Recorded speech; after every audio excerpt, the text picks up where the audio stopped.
दोस्तों आप किसी को प्रॉपर्टी ट्रांसफ़र कर रहे हो लेकिन आपने पूरा इंटरेस्ट क्रिएट कर दिया, यानी कि आपने ट्रांसफ़र कर दिया।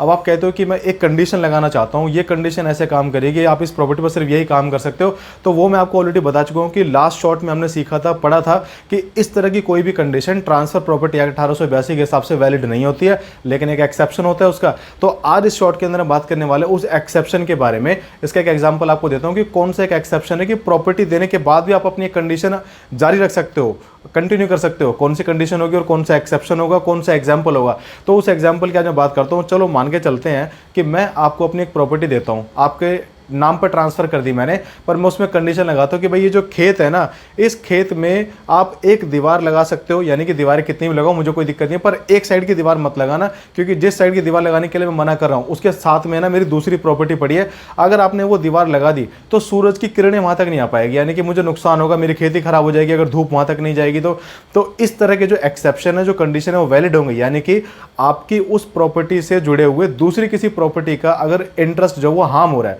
आपको नुकसान हो रहा है, उससे कुछ हार्म हो रहा है, नुकसान हो जाएगा, तो यानी कि आपने बेची एक प्रॉपर्टी है और दूसरी का नुकसान हो रहा है, तो ऐसा तो नहीं हो सकता ना भाई। जो प्रॉपर्टी दी है उसको आप यूज करो, पर कंडीशन कैसी है, कंडीशन आपको लगा ही नहीं सकता एक्चुअली में। लेकिन एक एक्सेप्शन है कि उस प्रॉपर्टी की वजह से किसी दूसरी प्रॉपर्टी का नुकसान नहीं होना चाहिए, तो यह कंडीशन एकदम वैलिड होती है। इसी तरह की जानकारी लेने के लिए दोस्तों सब्सक्राइब जरूर कर लेना और वीडियो पसंद आया तो लाइक कर देना। थैंक